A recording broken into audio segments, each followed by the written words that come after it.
नमस्कार दोस्तों, आज के इस वीडियो में हम मैप माई इंडिया का डिस्कशन करेंगे। इसने अभी अपने क्वार्टर वन फाइनेंशियल ईयर 2024-25 के रिजल्ट डिक्लेयर किए हैं। तो आज की इस वीडियो में हम इसके क्वार्टर वन के रिजल्ट को एनालाइज करेंगे, साथ ही साथ इसके फंडामेंटल्स को भी देखेंगे और हिस्टोरिकल ग्रोथ को भी देखेंगे कि इसके रेवेन्यू और प्रॉफिट किस तरह से ग्रो हुए हैं और करेंट लेवल्स पे इसके वैल्यूएशंस कैसे हैं। अभी हमें इसको परचेज करना चाहिए या फिर अवॉइड करना चाहिए। तो चलिए शुरू करते हैं। तो सबसे पहले अगर हम इसके चार्ट को देखें तो इसकी लिस्टिंग 2021 में हुई थी और लिस्टिंग प्राइस लगभग 1565 रुपये के आसपास था। वहाँ से उसके बाद कोई ख़ास ग्रोथ देखने को नहीं मिली और इसमें काफ़ी गिरावट देखने को मिली।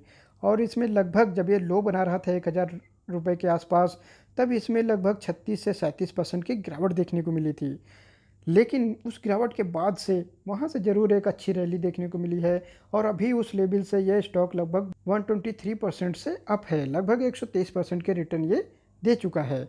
और वहीं बात करें अगर लिस्टिंग प्राइस से, तो लिस्टिंग प्राइस से कुछ खास अभी रिटर्न इसमें देखने को नहीं मिले हैं। इसका स्टॉक प्राइस 41% के ही रिटर्न दे पाया है लिस्टिंग प्राइस से। तो लिस्टिंग प्राइस से बात करें तो अभी बहुत ज़्यादा भागा हुआ नहीं है ये स्टॉक। और इसके जो रिसेंट हाई थे लगभग 2750 रुपये के आसपास, वहाँ से इसमें ठीक ठाक गिरावट भी देखने को मिली है। तो आज के इस वीडियो में हम इसके वैल्यूएशंस को देखेंगे कि करंट लेवल्स पे इसके वैल्यूएशंस कैसे हैं और ये क्या करंट लेवल्स पे हमें परचेज करना चाहिए या फिर किसी और गिरावट का इंतज़ार करना चाहिए। अब हम इसके क्वार्टर वन के रिजल्ट को क्वार्टर ऑन क्वार्टर कंपेयर करेंगे। लास्ट क्वार्टर मार्च क्वार्टर से अगर कंपेयर करें तो इसके रेवेन्यू में 6 करोड़ की गिरावट देखने को मिल रही है, जो कि परसेंटेज में लगभग 6% की गिरावट है। तो यहाँ रेवेन्यू में शॉर्टफॉल देखने को मिला है। वही ऑपरेटिंग प्रॉफिट मार्जिन में इंप्रूवमेंट है, 5% से इंप्रूव हुए हैं इसके ऑपरेटिंग प्रॉफिट मार्जिन, 37% से बढ़कर 42% हो गए हैं। लेकिन नेट प्रॉफिट में ग्रोथ देखने को नहीं मिला है, क्योंकि जब मैं इसका रिजल्ट देख रहा था वहाँ इसके टैक्सेस के नंबर्स बढ़ गए हैं। इस क्वार्टर में इसने ज़्यादा टैक्सेस पे किए हैं। इस वजह से इसके ऑपरेटिंग प्रॉफिट मार्जिन इंप्रूव होने के बावजूद भी इसके नेट प्रॉफिट में ग्रोथ देखने को नहीं मिला है। नेट प्रॉफिट में भी 2 करोड़ की गिरावट देखने को मिल रही है, जो कि परसेंटेज में लगभग 5% की गिरावट है। तो यहाँ अगर क्वार्टर वन के रिजल्ट की बात करें तो सिर्फ एक ही पॉजिटिव है कि इसके ऑपरेटिंग प्रॉफिट मार्जिन काफ़ी इंप्रूव हुए हैं। अदरवाइज इसके टॉप लाइन में भी गिरावट देखने को मिली है और बॉटम लाइन में भी गिरावट देखने को मिली है। अब हम इसके क्वार्टर वन के रिजल्ट को ईयर ऑन ईयर कंपेयर करेंगे लास्ट ईयर जून क्वार्टर से। तो लास्ट ईयर जून क्वार्टर से अगर इसके रेवेन्यू को देखें तो 12 करोड़ की ग्रोथ देखने को मिली है, जो कि परसेंटेज में लगभग 13% की ग्रोथ है। तो यहाँ नंबर थोड़े से डिसेंट हैं, थोड़ी सी ग्रोथ इसमें देखने को मिली है। यहाँ इसके ऑपरेटिंग प्रॉफिट मार्जिन सेम है, इसने अपने ऑपरेटिंग प्रॉफिट मार्जिन मेंटेन रखे हैं। नेट प्रॉफिट की बात करें तो यहाँ 4 करोड़ की ग्रोथ देखने को मिली है, जो कि परसेंटेज में लगभग 13% की ग्रोथ है। तो नेट प्रॉफिट में भी ठीक ठाक ग्रोथ देखने को मिली है। तो अगर ईयर ऑन ईयर बात करें तो नंबर थोड़े से बेटर हैं, लेकिन कोई बहुत बड़ी ग्रोथ देखने को नहीं मिली है। इसकी जो हिस्टोरिकल ग्रोथ है, इससे पहले जिस तरह की ग्रोथ है रिपोर्ट कर रहा था, उस तरह की ग्रोथ इस क्वार्टर के रिजल्ट में देखने को नहीं मिली है। क्वार्टर ऑन क्वार्टर तो गिरावट देखने को मिली है और ईयर ऑन ईयर भी कुछ खास ग्रोथ नहीं है। अब हम इसके हिस्टोरिकल ग्रोथ की बात करें तो इसके रेवेन्यू पिछले 5 साल में 23% के CAGR से ग्रो हुए हैं।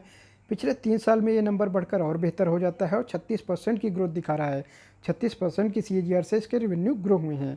DTM में बात करें तो यहाँ भी नंबर ठीक ठाक है, 28% की ग्रोथ दिख रही है। वहीं प्रॉफिट की बात करें तो प्रॉफिट में भी नंबर्स काफ़ी अच्छे हैं। पिछले 5 साल में 40% की CAGR से इसके प्रॉफिट ग्रो हुए हैं। पिछले 3 साल में भी नंबर्स काफ़ी अच्छे हैं, 37% की CAGR से इसके प्रॉफिट ग्रो हुए हैं। DTM में नंबर थोड़े से गिर गए हैं, यहाँ ग्रोथ सिर्फ और सिर्फ 20% की दिख रही है। तो अभी जो इसका क्वार्टर वन का रिजल्ट थोड़ा सा नॉर्मल आया है, उस वजह से इसका जो हिस्टोरिकल ग्रोथ है वो थोड़ी सी डाउन हुई है। अदरवाइज अभी तक इसकी ग्रोथ बहुत अच्छी आ रही थी। अब हम इसके वैल्यूएशंस को देखें तो इसकी मार्केट कैप 11,883 करोड़ के आसपास है। ये एक स्मॉल कैप स्टॉक है और काफ़ी अच्छा स्टॉक है। इसका बिजनेस मॉडल काफ़ी शानदार है। इस पर मैंने एक डिटेल्ड वीडियो बनाया है जिसमें बिजनेस मॉडल और कंप्लीट फंडामेंटल एनालिसिस किया है, उसको आप हमारे चैनल पे विजिट करके देख सकते हैं। करंट प्राइस की बात करें तो करंट प्राइस इसका 2200 रुपये के आसपास है। 52 वीक हाई इसका 2748 रुपये का है और 52 वीक लो इसका 1600 रुपये के आसपास है।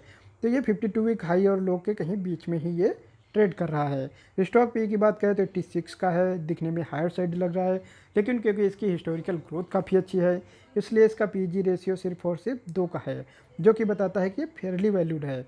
अभी भी करंट प्राइस पे ये फेयरली वैल्यूड है, इसके वैल्यूएशन अभी भी बहुत महंगे नहीं हैं, तो करंट लेवल्स पे भी इसको कंसीडर किया जा सकता है। और अगर गिरावट में मिल जाए तो वहाँ ज़रूर इसको परचेज किया जा सकता है। आरओई की बात करें तो आरओई के नंबर काफ़ी अच्छे हैं, लगभग 21% के आसपास इसकी आरओई है। डेट टू इक्विटी रेशियो की बात करें तो 0.04 का है, जो कि बहुत ही लोअर साइड है। ये ऑलमोस्ट डेट फ्री कंपनी है, तो डेट का भी कोई इशू है नहीं। आरओई के नंबर्स काफ़ी अच्छे हैं। पीजी रेशियो भी 2 का है, तो ये बता रहा है कि ये फेयरली वैल्यूड है, अभी ये ओवर वैल्यूड नहीं है। तो इन वैल्यूएशंस पे भी इसको कंसीडर किया जा सकता है। पी रेशियो दिखने में हायर साइड है, लेकिन क्योंकि हाई ग्रोथ कंपनी है तो ये हायर पी कमांड करेगा, हायर पी पे ही ट्रेड करेगा। तो ओवरऑल बात करें अगर मैपमाई इंडिया की, तो इसके वैल्यूएशंस अभी भी रीजनेबल दिखाई दे रहे हैं, लेकिन थोड़ा सा जो निगेटिव साइन है वो इसके रिजल्ट हैं, क्योंकि रिजल्ट थोड़े से डाउनग्रेड हुए हैं। अगर आने वाले समय में ये रिजल्ट ऐसे ही डाउनग्रेड हुए हैं तो इसकी हिस्टोरिकल ग्रोथ और गिरेगी और फिर ये वैल्यूएशंस महंगे दिखने लगेंगे। तो ऐसे में ये ज़रूरी है कि आने वाले क्वार्टर्स के रिजल्ट बेहतर आएँ, जिस तरह से पहले रिपोर्ट कर रहा था। तो अगर उस तरह से रिजल्ट आते हैं तो अभी भी ये अच्छे लेवल्स पे अवेलेबल है, इसको कंसीडर किया जा सकता है। तो मैपमाई इंडिया का एनालिसिस आज यहीं तक रखते हैं, मिलेंगे नेक्स्ट वीडियो में किसी और स्टॉक के साथ। नमस्कार दोस्तों।